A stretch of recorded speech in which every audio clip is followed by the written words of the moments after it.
नांदेडमध्ये मुख्यमंत्र्यांनी प्रचार सभा घेतली आणि या प्रचार सभांदरम्यान बोलताना नांदेडच्या विकासावरनं मुख्यमंत्र्यांनी तत्कालीन सत्ताधाऱ्यांना एक प्रकारे चिमटे काढले। विशेष म्हणजे नांदेडच्या विकासाबद्दल जेव्हा मुख्यमंत्री बोलत होते तेव्हा त्यांच्या समोरच अशोक चव्हाण सुद्धा बसलेले होते। ज्या नांदेडनं महाराष्ट्राला शंकरराव चव्हाण आणि अशोक चव्हाणांच्या रूपानं दोन मुख्यमंत्री दिलेले आहेत, त्याच नांदेडच्या विकास कामांवरनं मुख्यमंत्र्यांनी हल्लाबोल केला। अशोक चव्हाणांच्या आधी नांदेडला कधीही निधी मिळाला नाही अशी टीका सुद्धा मुख्यमंत्री देवेंद्र फडणवीसांनी केली। पण अशोक चव्हाणांच्या आधी त्यांचे वडील शंकरराव चव्हाण हे मुख्यमंत्री राहिलेले आणि हाच धागा पकडत आता काँग्रेसनं चव्हाणांना लक्ष्य केलं। काँग्रेसचे प्रदेशाध्यक्ष हर्षवर्धन सपकाळ यांनी अशोक चव्हाणांनी स्वतःच्या वडिलांचा हा अपमान ऐकून तरी कसा घेतला आणि इतकी लाचारी त्यांनी का पत्करली असा सवाल उपस्थित केला।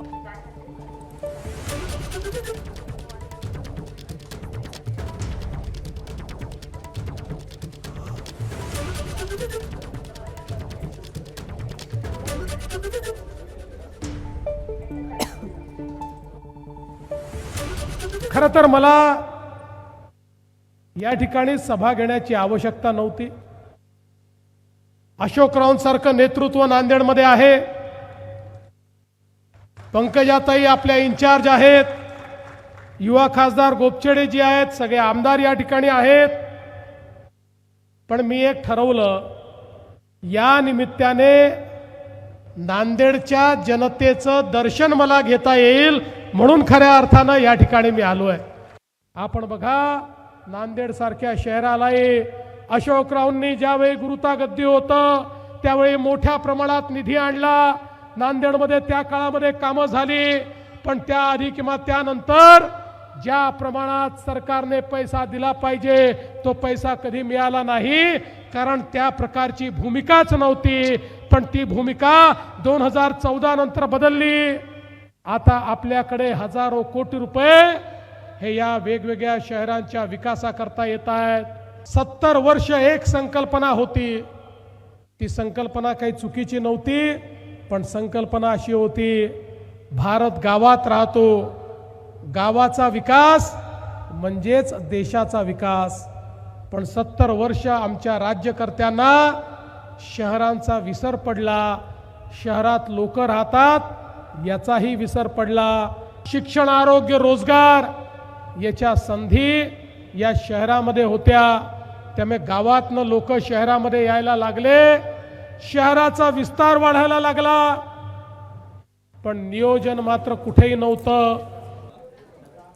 आणि अशोक चव्हाणांनी याच सभेमध्ये बोलताना पंतप्रधान नरेंद्र मोदी आणि मुख्यमंत्री देवेंद्र फडणवीस दोघांचेही कौतुक केलेलं आहे। देशाच्या विकासासाठीची दोन मोठी इंजिन आहेत आणि मी नांदेडचं एक छोटं इंजिन असल्याचा उल्लेख अशोक चव्हाणांनी केला।